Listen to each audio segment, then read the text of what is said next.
பாலா எலும்பு முறிவு மருத்துவமனைக்கு உங்கள் அனைவரையும் அன்புடன் வரவேற்கிறோம். அனைவருக்கும் வணக்கங்க. இப்போ நிறைய பேர் முழங்கால் வலி அப்படிங்கிறது ஒரு சின்ன குழந்தையிலிருந்து ஒரு இளைய வயதிலிருந்து வயதானவர் வரைக்கும் ஒரு முக்கியமான அங்கமா இருக்குதுங்க. ஏன் இந்த முழங்கால் வலி ஒரு கழுத்து வலியோ இடுப்பு வலியை விட முக்கியத்துவம் வாய்ந்ததா இருக்குது அப்படின்னு பார்த்தீங்கன்னா, முழங்காலில் வந்து நம்ம கீழே சம்மணங்கால் போட்டுக்கிறோம், குத்த வச்சுக்கிறோம், படி ஏறுறோம், இறங்குறோம். ஒரு இளைய வயதில் இருக்கவங்கலாம் விளையாடுறாங்க, வயசானவங்க கீழே போடுறாங்க, சமணங்கால் போட்டு கோரன்னு நினைக்கிறாங்க, கொத்த வச்சு கோரன்னு நினைக்கிறாங்க. இந்தியன் டாய்லெட்ஸ் நிறைய பேர் யூஸ் பண்ணுறாங்க. ஏன்னா வெஸ்டர்ன் டாய்லெட்ஸ் வந்தாலும் நிறைய பேர் இந்தியன் டாய்லெட்ஸ். ஸோ அப்போ அந்த முழங்கால் மடங்கிறதுனால அந்த முழங்கால் வலி வந்து ஒரு முக்கியத்துவமானதாக இருக்குது. வலி இல்லாத முழங்கால் வேண்டும் அப்படின்னு நினைக்கிறவங்களுக்கு ஆன பதிவு தாங்க இது. இதில் என்னன்னாங்க, முழங்கால் வலியை இந்த 10 வழிமுறைகளை ஃபாலோ பண்ணிங்கன்னா, இந்த 10 வழிமுறைகளை முறையாக கையாண்டீர்கள் என்றால் முழங்கால் வலி வராமல் பார்த்து கொள்ளலாம், வந்தாலும் முற்றிலுமாக தீர்த்து கொள்ளலாம். வராமல் பார்த்து கொள்ளலாம், வந்தாலும் முற்றிலுமாக தீர்த்து கொள்ளலாம். முக்கியமானது அப்படின்னு பார்த்தீங்கன்னா, முதலானது முடிவானது அப்படின்னு பார்த்தீங்கன்னா மொபிலிட்டி. நல்லா நடக்கணுங்க, நல்லா நடக்கணும். அந்த காலத்தில் வந்து பார்த்தீங்கன்னா நடக்கிறதே ஒரு வாழ்க்கை, நடக்கிறது வந்து நம்மளுடைய பழக்கமாக இருந்தது, வழக்கமான ஒன்றாக இருந்தது. ஒரு பஸ் ஸ்டாப்புக்கு போகணும்னா ஒரு 2 கிலோமீட்டர் நடந்தால் தான் பஸ் ஸ்டாப்புக்கு போய் பஸ் ஏறி போக முடியும். ஆனால் இப்பொழுது எங்கே இருந்தாலும் ஒரு ரெட் டாக்ஸி வருது, நீங்கள் வந்து பார்த்தீங்கன்னா ஒரு கார் வந்துடுது, கேப் வந்து புக் பண்ணி. ஸோ ஒரு இடத்துல நம்ம உட்காரோன்னா ஒரு 10 நிமிஷம் நம்ம என்ன பண்ணுறோம், நடக்கிறோமா இல்லை, ஃபோன் எடுக்கிறோம், பார்க்குறோம், வீடியோ பார்க்குறோம், அது வர வரைக்கும் வெயிட் பண்ணுறோம். கரெக்டாக அந்த லொக்கேஷன் அனுப்பிச்சுட்றோம், அந்த லொக்கேஷனுக்கே வந்துடுது. ஸோ அப்போ என்ன ஆகுது அப்படின்னா, நம்மளோட நடை குறைந்து விடுகிறது. ஸோ நடை பழக்கத்தை பழக்கப்படுத்துவர்கள் 10ல் ஒருத்தங்க தான். 9 பேர் என்ன பண்ணுறாங்க, நடைங்கிறதே ஒரு பழக்கம் இல்லாமல் ஒன்றாயிருது. ஸோ அப்போ என்ன ஆகுது, உணவு முறைகளாக இருக்கட்டும், நடைப்பயிற்சி இல்லாமல், நடை வந்து நடைமுறையாக இல்லாமல், அது ஒரு பழக்கமாகவும் ஆகாமல் வழக்கமும் ஆகாமல், அது என்னமோ ஒரு பெரிய என்ன சொல்றது, ஒரு சிலர் மட்டும் ஃபாலோ பண்ணக்கூடிய ஒன்றாகுது. ஸோ அதனால இந்த கெட் மூவிங் அப்படிங்கிறது, நடை, மொபிலிட்டி இஸ் லைஃப். நடந்தால்தான் வாழ்க்கை, நடந்தால்தான் வாழ்க்கை நடக்கும், நடைமுறை ஆகும்.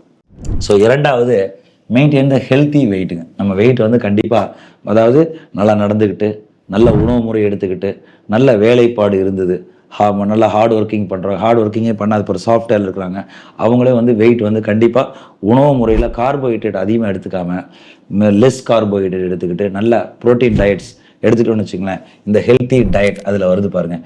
இந்த 5 எஸ்களை நம்ம அவாய்ட் பண்ணணும். 5 எஸ்கள் அப்படின்னா என்னென்னா, முதல் வந்து சுகருங்க, சர்க்கரையை கொஞ்சம் குறைச்சிக்கணுங்க, சால்ட்டையும் முடிந்த அளவுக்கு குறைத்து கொள்ள வேண்டும், smoking and spirit, 6 omega-6 fatty acids அப்படின்னா சாஃப்ளவர் சன்ஃப்ளவர் ஆயில் எடுக்காமல் இந்த omega-3 ஃபேட்டி ஆசிட்ஸ் உள்ள மூஃபான்னு சொல்கிறோம், poly unsaturated mono unsaturated fatty acids உள்ள ஆயில்ஸ் நம்ம எடுத்துக்கிறதுனால டெஃபினட்டாக நம்மளுக்கு வந்து அந்த முழங்கால் உடல் எடை ஏறாது, அந்த உடல் எடையினால் ஏற்படக்கூடிய மூட்டு தேய்மானம், மூட்டு வலி வராமல் இருக்கும். ஸோ மூன்றாவது பார்த்தீங்கன்னா, இத்தனையும் நம்ம பண்ணினாலும் முழங்காலில் ஏதோ நடக்கிறப்போ, ஒன்று கால் ட்விஸ்ட் ஆகிறப்போ இன்ஜுரி ஆகும் நம்மளுக்கு. அது தவிர்க்கப்பட முடியாத விபத்துக்கள், தவிர்க்கப்பட முடியாத ஒரு இன்ஜுரின்னு நம்ம சொல்கிறது என்னன்னா, ஒரு ஆக்சிடென்ட் ஆகி அடிபடணுங்கிற அவசியம் இல்லை, விளையாட்டு காயங்கள் ஆகணுங்கிற அவசியம் இல்லை. ஒரு வீட்டில் இருக்கிறவங்க படிக்கட்டு இறங்குறப்ப ஒரு கால் டக்குன்னு ட்விஸ்ட் ஆச்சுங்க டாக்டர், ஒரு ஐஸ் கட்டி ஒத்தரம் கொடுத்தாங்க, ஆயின்மெண்ட் போட்டாங்க, 2-3 நாளைக்கு நல்லா இருந்ததுங்க, பட் பழையபடி என்னால் கீழே உட்கார முடியல, எந்திரிக்க முடியல அப்படிங்கிறப்போ அந்த நீ இன்ஜுரிஸை ப்ரொடெக்ட் பண்ணலாம். எப்படின்னு கேட்டிங்கன்னா, அந்த முழங்கால அடிபடுவதற்கு முன்னாலேயே நல்லா ஸ்ட்ரென்த்தாக வச்சுக்கிறது. நார்மலாக சின்ன சின்ன வாக்கிங் மாதிரி போய் கொஞ்சம் வாக்கிங், நம்மளால் ஒரு 4 கிலோமீட்டர் 5 கிலோமீட்டர் வாக்கிங் போக முடியல, ஒரு 6 கிலோமீட்டர் போகலாம். ஸோ அந்த முழங்கால் ஸ்ட்ரென்த்தனிங் பண்ணுறதுக்கு முழங்கால் வலி குறையிறதுக்கான பயிற்சிகள் இருக்குது. அந்த பயிற்சிகள் முழங்கால் வலி இல்லாமையே முழங்காலை ஸ்ட்ரென்தன் பண்ணுறதுக்கு யூஸ் பண்ணலாம். இப்படி பண்ணிக்கிட்டு நார்மலாக சின்ன வாக்கிங் போயிட்டு இருந்தால் இந்த சதைகள் ஸ்ட்ராங்காக இருக்கும். அப்போ ஒரு நடக்கிறப்ப அப்படி கால் டக்குன்னு திருகுதுன்னா, நம்ம முழங்கால் ஸ்ட்ரென்த்தாக இருந்ததுன்னா இன்ஜுரி ஆகாது. இப்போ முழங்கால் ஸ்ட்ரென்த் இல்லைங்கிறப்ப டக்குன்னு அப்படி வலிக்கி விட்டோன்னா உடனே வந்து இன்ஜுரி ஆக ஆரம்பிக்கும். அந்த இம்பேக்ட் வந்து மசில்ஸோட பவர் இல்லாதப்ப அந்த முழங்கால் ஜவ்வுக்கும் முழங்கால் காட்லேஜுக்கும் லோடு அதிகமாகும் பொழுது அதனால் இன்ஜுரி ஆகும். அதை வந்து சதையை ஸ்ட்ரென்த் பண்ணுவதன் மூலமாக தவிர்க்கலாம்.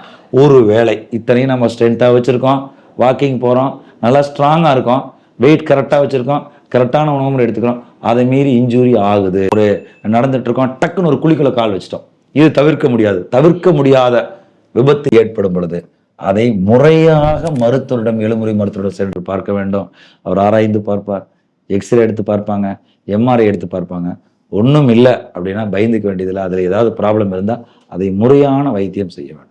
அதை விட்டுட்டு நம்ம அந்த ஜவ்வு கிழிஞ்சிருக்கு, இதை இன்ஜெக்ஷன்லேயே சரி பண்ணலாமா, எக்ஸசைஸ்லேயே சரி பண்ணலாமா, முடிந்த அளவுக்கு சரி பண்ணலாம்.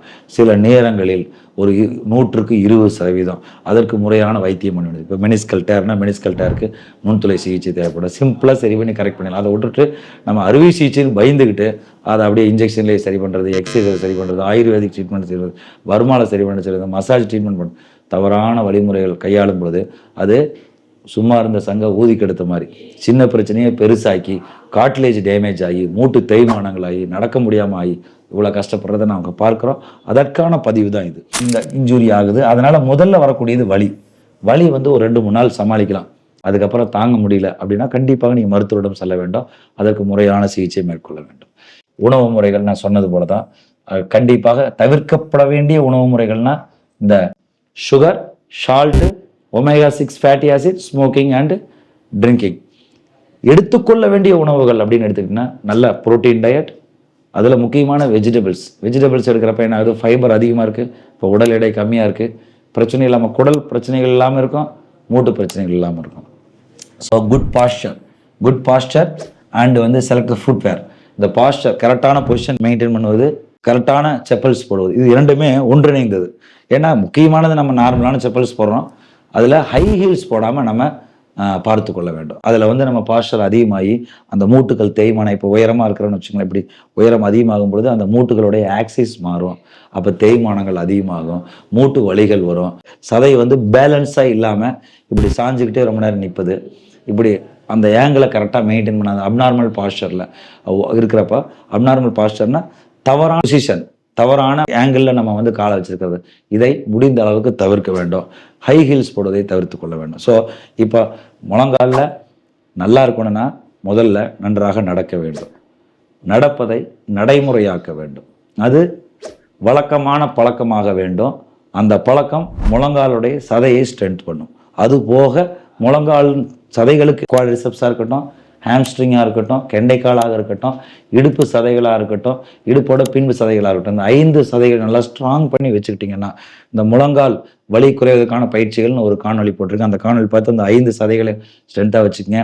அதே மாதிரி லோ இம்பேக்ட் ஆக்டிவிட்டிஸ்ன்னு சொல்கிறது, அதாவது ஜம்பிங், ரொம்ப ஜம்ப் பண்ணுறது, குதிக்கிறதெல்லாம் உடனே பண்ணக்கூடாது. இதெல்லாம் இளைய வயதினர் வந்து ஜம்ப் பண்ணுவாங்க, ஹை ஜம்ப் பண்ணுவாங்க, லாங் ஜம்ப் பண்ணுவாங்க. அவங்கெல்லாம் வந்து காலை நல்லா ஸ்ட்ரென்த்தாக வச்சுருப்பாங்க, விளையாண்டுட்டு இருப்பாங்க. இப்போ நாம் போய் புதுசாக திடீர்னு போயிட்டு உடனே பயங்கரமாக சைக்கிளிங் 40 கிலோமீட்டர் ஒரே நாளில் ஓட்டுறது, ஒரே நாளில் 10 கிலோமீட்டர் பண்ணுறது, ஜிம்முக்கு போய் உடனே காலுக்கு ஸ்ட்ரெயின் கொடுத்து உடனே சதைய ஸ்ட்ரென்த், இந்த மாதிரி சடனாக எதுவும் எடுக்காமல் ஸ்லோவாக கண்ட்ரோல்டு மேனர் கொஞ்சம் கொஞ்சமாக நம்ம வந்து இந்த சதைகளை ஸ்ட்ரென்த் பண்ணுவதன் மூலமாகவும், நன்றாக நடப்பதன் மூலமாகவும், முறையான உணவு முறைகளை எடுத்துக்கொள்வதன் மூலமாகவும், சில உணவு முறைகளை தவிர்ப்பதன் மூலமாகவும், சரியான காலணிகளை அணிவதாக இருக்கட்டும், ஏதாவது அடிபட்டாலும் அதற்கு உரிய சிகிச்சை மேற்கொண்டு, அதற்கான மருத்துவர் சொல்லும் சிகிச்சையை முறையாக மேற்கொண்டு, அதற்கு மறுபக்கம் போகாமல், லேட்டரலாக திங்க் பண்ணாமல், சைடில் போகாமல், முறையான நேர்பாதையில் செல்லும் பொழுது உங்கள் முழங்கால் மூட்டு தேய்மானம் ஆகாமல் ஆரோக்கியத்துடன் இருக்கும். ஸோ இந்த பதிவு அப்படிங்கிறது முழங்காலில் உங்களுக்கு ஜவ்வு அடிபடாமல் ஸ்ட்ரென்த் பண்ணணும்னு நினைக்கிறவங்களுக்கான பதிவாக இருக்கும். இன்ஜுரி ஆகி என்ன பண்ணலாம், ஏசிஎல் டயர் ஆகிவிட்டது, மெனிஸ்கல் டயர் ஆகிவிட்டது, மருத்துவர் அறுவை சிகிச்சை சொல்கிறார், அறுவை சிகிச்சை செய்தால் பழையபடி வருமா அப்படின்னு நினைக்கிறவங்களாகட்டும், அதற்கு முறையான சிகிச்சை மேற்கொள்ளுங்க. அப்பொழுது மூட்டு தேயாமல் இருக்கும். இதற்கு முன்னாடி நீங்கள் இதை ப்ரொடெக்ட் பண்ணிக்கணும். முட்டிங்கால பிரச்சனையே வரக்கூடாது அப்படின்னு நினச்சா முறையான உணவு மேற்கொள்ளுங்கள், உடல் பயிற்சி செய்யுங்கள், நடைப்பயிற்சி செய்யுங்கள், உணவு முறைகளை நல்லா எடுத்துக்கொள்ளுங்கள், காலணிகளை சரியாக பயன்படுத்துங்கள், பொசிஷனை கரெக்டாக மெயின்டைன் பண்ணுங்கள். ஸோ இதுதான் ஒரு முழங்கால் உடல் ஆரோக்கியம் போல முழங்காலுக்கும் ஆரோக்கியம் முக்கியம்.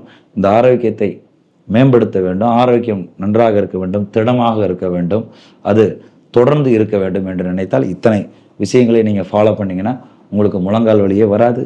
அப்படியே வந்தாலும் அதை ஈஸியாக சரி செய்து கொள்ளுங்கள், அதிகப்படுத்த வேண்டாம். நன்றி, வணக்கம். எங்கள் மருத்துவமனை தமிழ்நாட்டின் உலகின் தொழில்நுட்ப மையமான பின்னலாடைக்கு பேர் போன திருப்பூரில் அரசு மருத்துவமனை எதிரில் உள்ளது.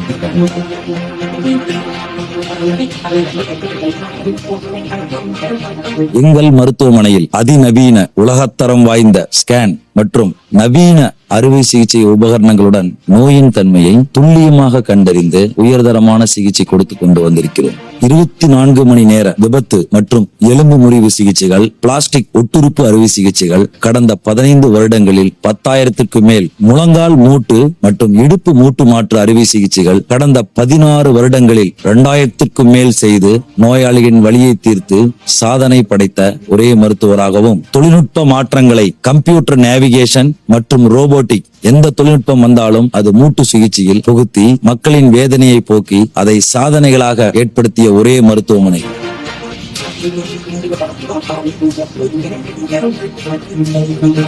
தோள்பட்டை, முழங்கால், மணிக்கட்டு, பாதங்கால் அனைத்து பகுதிகளுக்கும் நுண்துளை சிகிச்சை செய்து 16 வருடங்களில் கிட்டத்தட்ட 3000க்கும் மேற்பட்ட நோயாளிகளின் வலியை போக்கி சாதனை படைத்த மருத்துவமனை.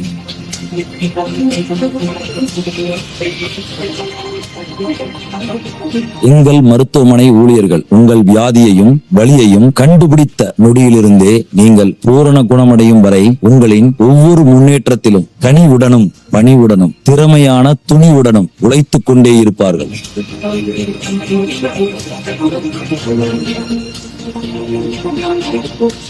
உங்கள் வலி நிவாரணமும் அதனால் உங்கள் மனதிலும் உடலிலும் ஏற்பட்ட சந்தோஷமே எங்கள் ஈடற்ற உழைப்பிற்கான வெற்றியாக கருதுகிறோம். எல்லோரும் எல்லாமே பெற வேண்டும், அனைவரும் வலி இல்லாத வாழ்க்கை வாழ வேண்டும். என்றும் உங்களுக்காக பாலா மருத்துவமனை, திருப்பூர்.